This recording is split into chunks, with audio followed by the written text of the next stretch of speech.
Hello guys.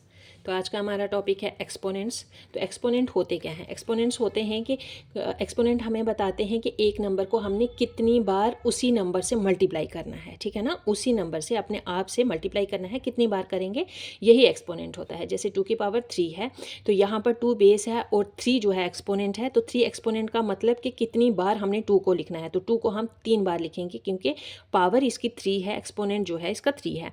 तो 2 को 3 बार multiply करेंगे आपस में तो हमारा आंसर 8 हो जाएगा। हम एक्सपोनेंट का यूज़ करते क्यों हैं? क्योंकि जब हमें किसी भी एक नंबर को रेपिटेडली अपने आप के साथ मल्टीप्लाई करना है तो वो बहुत लंबा हो जाता है लिखने में। जैसे अगर हमारे पास 5 को हमने 5 बार मल्टीप्लाई करना है खुद से, 5 को 5 के साथ ही मल्टीप्लाई करना है 5 बार, तो हम अगर लिखेंगे तो कितना लंबा हो जाएगा, है ना, लेंथी हो जाएगा। तो हम सीधा 5 की पावर 5 डाल देंगे, तो हो गया ना, बहुत इजी। इसीलिए हम एक्सपोनेंट को यूज़ करते हैं क्योंकि ये हमारे लिए काम आसान बना देता है और बहुत शॉर्टकट होता है, ठीक है। अब हमारे इसके लिए कुछ रूल्स भी हैं, तो हम देखते हैं क्या क्या रूल्स हैं एक्सपोनेंट्स के लिए। सेम बेस, अगर हमारे पास इस तरह से दो एक्सपोनेंट के फॉर्म में टर्म्स दी हुई हैं, a की पावर m और a की पावर n, तो हम क्या करेंगे, जब हमारे पास ये दोनों टर्म्स हैं और हम एक चीज़ नोटिस कर रहे हैं कि यहाँ पर बेस दोनों का सेम है, a है यहाँ पर भी a है, बीच में मल्टीप्लिकेशन है, तो तब आप ये याद रखिएगा, basis are same, powers are added. जब बेस सेम है तो हम a की बार लिखेंगे बेस को और ऊपर वाली पावर जो है हम इनको आपस में ऐड कर लेंगे, ठीक है। ये रूल है, ये आपको लर्न करना है। मैं एग्जाम्पल की फॉर्म में आपको बता देती हूँ कि 2 की पावर अगर 3 है और यहाँ 2 की पावर 2 है तो दोनों में 2 है, बेस जो है वो 2 है, तो हमने एक ही बार 2 लिखा और 3 + 2 5 हो गया, तो 2 की पावर 5 हो गई, ठीक है। और अगर हम इसको एक्सपेंड करके लिखेंगे तो किस तरह लिखेंगे, 2 को हम 5 बार मल्टीप्लाई करेंगे और जो आंसर आएगा हम आगे लिख देंगे, ठीक है।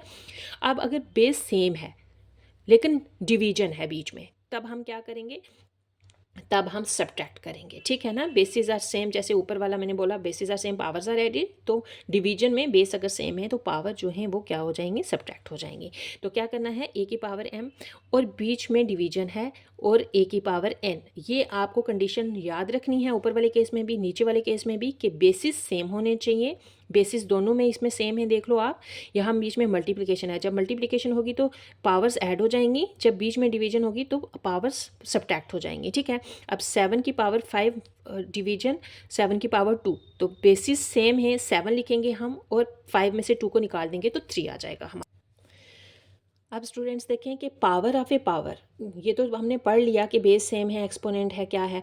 अब हम देखेंगे कि जब हमारे पास ऐसा केस आ जाता है, जब हमारे पास एक बेस है, एक एक्सपोनेंट है और इसकी भी पावर दी हुई है अलग से, तो अब हम क्या करेंगे, तब हम लिखेंगे ए का ए ही लिखेंगे, बेस ऐसे ही रहेगा और पावर आपस में दोनों जो है वो मल्टीप्लाई हो जाएंगे, ठीक है। पावर ऑफ ए पावर, एक पावर के साथ दूसरी एक और पावर दी हुई है तो वो आपस में मल्टीप्लाई हो जाएंगी हमेशा, ठीक है। इसकी एग्जाम्पल देख लो, 3 की पावर 2 है और इन सब की पावर जो है वो 3 है, तो हम ये 3 और ये 2 आपस में मल्टीप्लाई हो जाएंगे, 3 × 6 आ जाएगा और बेस ऐसे ही रहेगा 3। तो जब हमने इसको एक्सपेंड करके लिखना होगा तो हम क्या करेंगे, 3 को 6 बार लिखेंगे, ठीक है, और मल्टीप्लाई करके जो आंसर आएगा हम लिख देंगे। जीरो एक्सपोनेंट, जब किसी की पावर 0 दी हुई है तो हम क्या करेंगे, ये याद रखना हमेशा, ये वेरी इंपॉर्टेंट है कि किसी भी बेस की पावर अगर 0 है तो उसका मतलब 1 है। जीरो एक्सपोनेंट का मतलब 1, वो सारी टर्म कुछ भी है तो वो टर्म 1 में कन्वर्ट हो जाएगी। जैसे यहाँ 9 की पावर 0 है तो ये 1 में कन्वर्ट हो जाएगा, इसका मतलब है 1, ठीक है। अब नेगेटिव एक्सपोनेंट, कुछ ऐसी भी पावर्स होती हैं जो नेगेटिव फॉर्म में होती हैं, तो उसमें क्या होगा, उसमें a-n जैसी एग्जांपल है दी हुई, तो हम क्या करेंगे, an, ये जो है वो नीचे चला है, उल्टा हो जाएगा ना, ये माइनस एन का मतलब कि ये उल्टा हो जाएगा, ठीक है। तो इसका उल्टी फॉर्म में क्या हो जाएगा, नेगेटिव एक्सपोनेंट अगर हम लिखेंगे इसको पॉजिटिव करके तो इसको किस तरह से लिख सकते हैं, 1/an, ठीक है।